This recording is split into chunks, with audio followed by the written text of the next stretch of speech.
"We'll miss you, Dave." Cameron shares a laugh with his Brussels pals as he says farewell to fellow European leaders at his final summit following the humiliating Brexit defeat. As David Cameron arrives in Brussels to face angry EU leaders today, but he's shut out of talks on Brexit tomorrow. Says EU and UK have mutual interest in signing best possible deal on trade, cooperation and security. Ahead of awkward dinner with EU leaders tonight, the PM met European Commission President Jean-Claude Juncker. He will be challenged of how he oversaw UK's decision to quit EU and when Britain will start withdrawal process.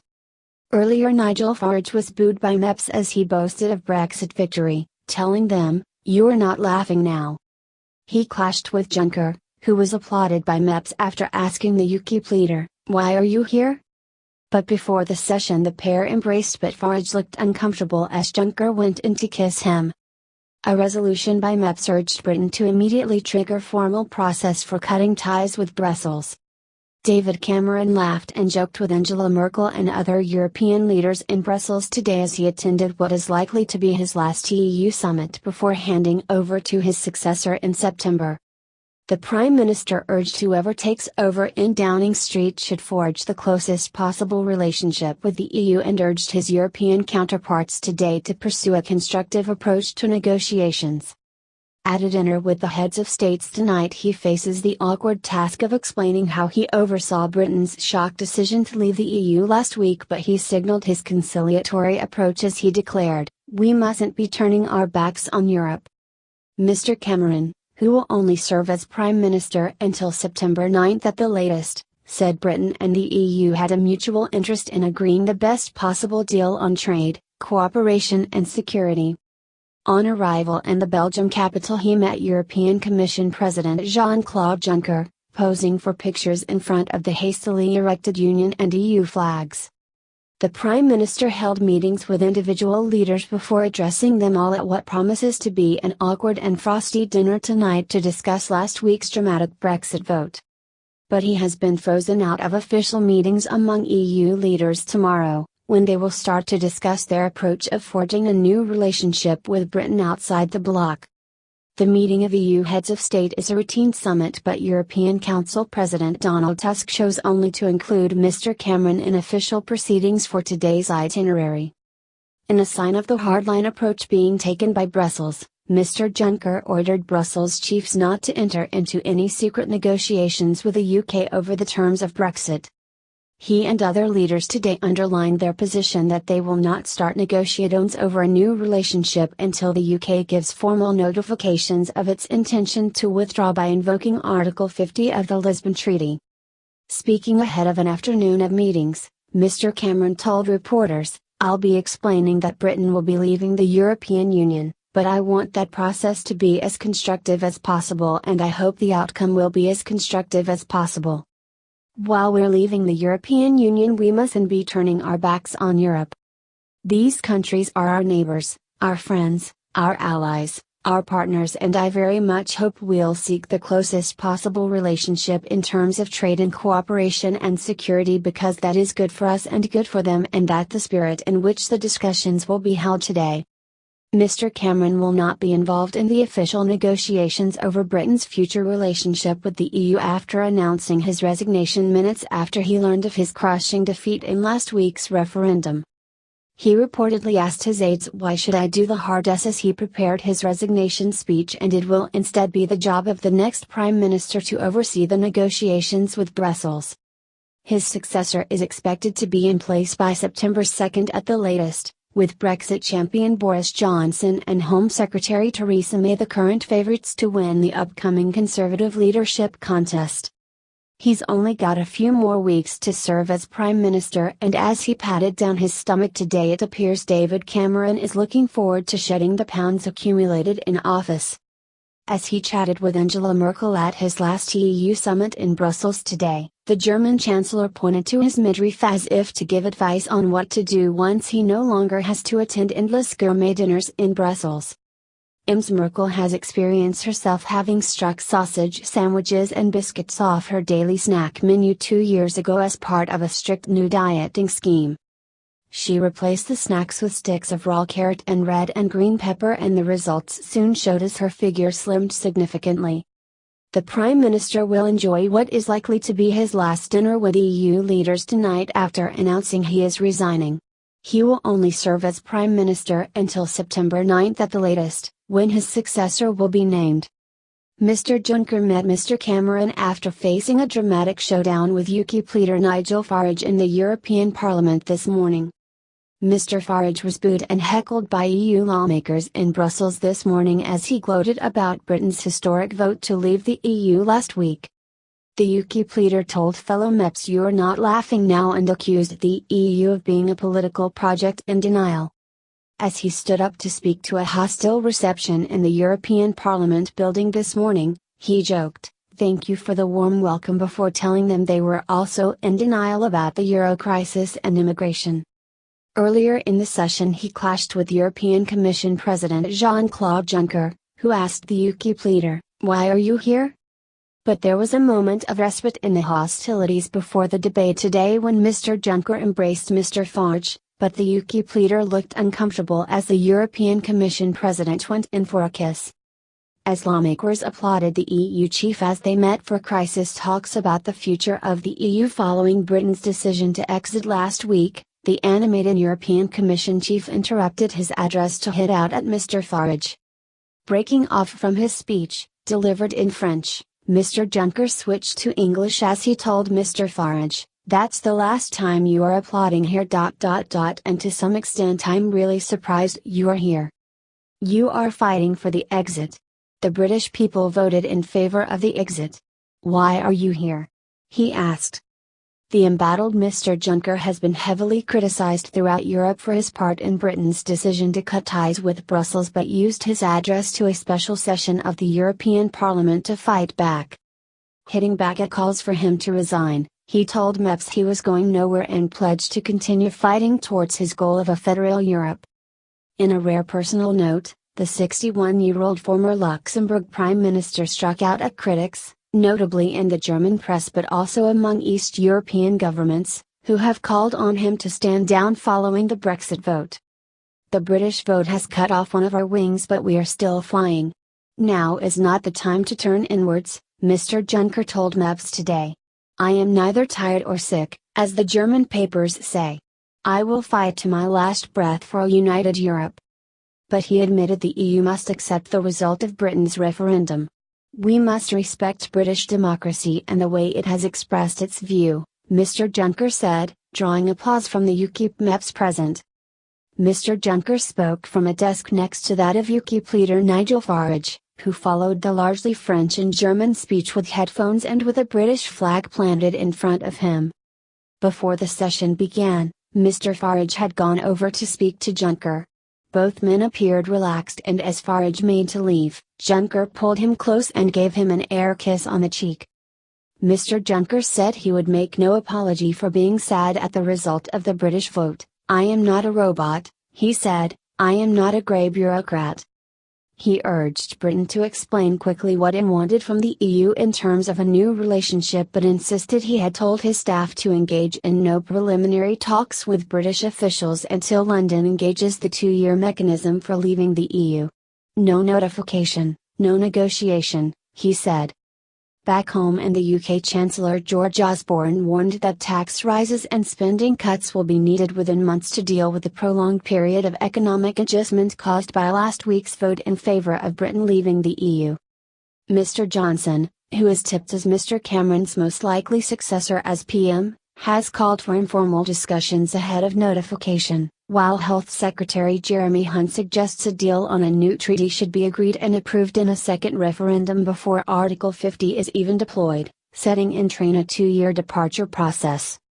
Business Secretary Sajid Javid and Work and Pensions Secretary Stephen Crabb are said to be canvassing support for a potential dream ticket. But this morning Mrs. May overtook Mr. Johnson in the race to become the next Prime Minister, according to polling. A surge in support for has the Home Secretary leap ahead of the bookies' favourite to win the contest to replace Mr. Cameron, research for The Times found. The cabinet minister is favored by 31% of Conservative voters against 24% for Mr. Johnson, according to the YouGov poll. Nigel Farage was booed and heckled by EU lawmakers in Brussels this morning as he gloated about Britain's historic vote to leave the EU last week. The UKIP leader told fellow MEPs "You're not laughing now" and accused the EU of being a political project in denial. As he stood up to speak to a hostile reception in the European Parliament building this morning, he joked, "Thank you for the warm welcome," before telling them they were also in denial about the euro crisis and immigration. Earlier in the session he clashed with European Commission President Jean-Claude Juncker, who asked the UKIP leader, "Why are you here?" But there was a moment of respite in the hostilities before the debate today when Mr. Juncker embraced Mr. Farage, but the UKIP leader looked uncomfortable as the European Commission President went in for a kiss. As lawmakers applauded the EU chief as they met for crisis talks about the future of the EU following Britain's decision to exit last week, the animated European Commission chief interrupted his address to hit out at Mr. Farage. Breaking off from his speech, delivered in French, Mr. Juncker switched to English as he told Mr. Farage, "That's the last time you are applauding here. And to some extent I'm really surprised you are here. You are fighting for the exit. The British people voted in favor of the exit. Why are you here?" he asked. Boris Johnson's allies have complained about a coordinated drive by government whips to get Theresa May installed as Tory leader. The claims emerged as the battle to succeed David Cameron ramped up ahead of nominations opening tomorrow. More than half a dozen senior figures are considering a run at the top job, with Cabinet Minister Stephen Crabb, Sajid Javid, Nicky Morgan and Jeremy Hunt thought to be in the frame. However, Chancellor George Osborne today ruled out a bid admitting that his strong endorsement of EU membership in the referendum meant he could not bring the party together. Attempts to about a coronation of Brexit champion Mr. Johnson have fallen flat after supporters of Mrs. May made it clear she is determined to fight her old rival to the bitter end. The shortened timetable favors established politicians like Mr. Johnson and the Home Secretary as it deprives lesser-known candidates of the time to build momentum. Either could be Prime Minister in just 9 weeks. Mr. Hunt is also preparing to stand, and today suggested that a second referendum or a snap general election would be needed to rubber stamp a new deal negotiated with the EU. Mr. Javid and Mr. Crabb are said to be canvassing support for a potential dream ticket. Team Johnson focused on signing up as many Cameron supporters as possible. His joint campaign manager, Michael Gove, is desperate to secure the backing of Mr. Osborne, who he is trying to woo with the offer of a major job. Leading figures in the out camp were also being targeted as former London Mayor Mr. Johnson presented himself as the unity candidate. However, Remain campaigners are determined to sabotage his leadership bid, even setting up a special Stop Boris group on the messaging service WhatsApp to secretly plot against him. Last night, Tory MP Heidi Allen launched a scathing attack on Mr. Johnson, saying he lacked the skills and qualities to be a leader. She told BBC Two's Newsnight, "Even as recently as February I think he was saying that a Brexit vote would cause uncertainty for business and government shouldn't be distracted with these things. So it seemed very obvious to me that this was about his desire to be leader rather than putting the country first." The Backbench 1922 committee of Tory MPs yesterday accelerated the process for replacing Mr. Cameron. The PM had wanted to stand down in October, but, amid the huge uncertainty over how to implement Brexit, nominations will take place tomorrow and Thursday. MPs will whittle down the list of candidates to 2 by the middle of next month. A ballot of the party's 150,000 members will then follow, with a new Tory leader named by September 2. Those who let it be known they were interested in the top job included Mr. Hunt, Education Secretary Nicky Morgan, former Cabinet Minister Liam Fox and Energy Minister Angela Leadsom. Mr. Javid and Mr. Crabb were sounding out MPs about running on a dream ticket to rival that of Mr. Johnson and Mr. Gove. Mr. Crabb would be leader and Mr. Javid his chancellor. Other possible contenders include Energy Secretary Amber Rudd and Defence Minister Penny Mordaunt. Westminster insiders cast doubt over whether many of those currently declaring their leadership ambitions will actually stand rather than trying to secure offers of a major job in a new Tory administration. Bookmakers and most MPs remain convinced that the final battle will be fought between Mrs. May and. In early skirmishes, both camps yesterday unveiled senior figures close to Mr. Cameron as key supporters. In a coup, Gavin Williamson, who is the Prime Minister's senior parliamentary aide, is to take a leading position running Mrs. May's campaign. Meanwhile, Business Minister Nick Boles, one of a small group of friends who first persuaded Mr. Cameron to run for party leader, is backing Mr. Johnson. Pro-Remain Mr. Boles said, "I cannot escape the conclusion that our next Prime Minister needs to be someone who supported the idea of leaving the EU." Mr. Gove, an old friend of the Chancellor's, is determined to secure his support for Mr. Johnson. Mr. Gove is said to have offered Mr. Osborne the post of Foreign Secretary, though allies of Mr. Johnson rubbished the idea, saying it could be toxic. Mrs. May is expected to focus on her national security credentials, having spent 6 years in charge at the Home Office combating the threat from Islamist terror groups. She will also stress her long track record of negotiating with Brussels and reassure MPs that, if she wins, there will be less clamor for a general election later this year. Opposition MPs are expected to argue that Mr. Johnson has no mandate if he is successful and demand that he go to the country. However, Mrs. May will reassure MPs that she can carry on the mandate since she was a senior figure at the 2015 general election. In a sign of the bitterness already creeping into the contest, it was last night claimed the Tory whip's office was running an operation to support Mrs. May over Mr. Johnson. Complaints are understood to have been lodged with Graham Brady, chairman of the 1922 committee. Mrs. May has overtaken Mr. Johnson in the race to become the next Prime Minister, according to polling. A surge in support for has the Home Secretary leap ahead of the bookies' favourite to win the contest to replace Mr. Cameron, research for The Times found.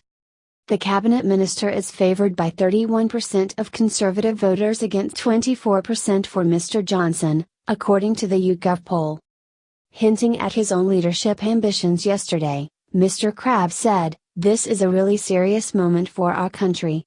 We need stability, we need direction, and what I want to see over the next few days is a candidate emerge who understands the enormity of the situation that we are in." Mr. Cameron will today travel to a summit in Brussels but will be sent home a day early so EU leaders can discuss the implications of Brexit.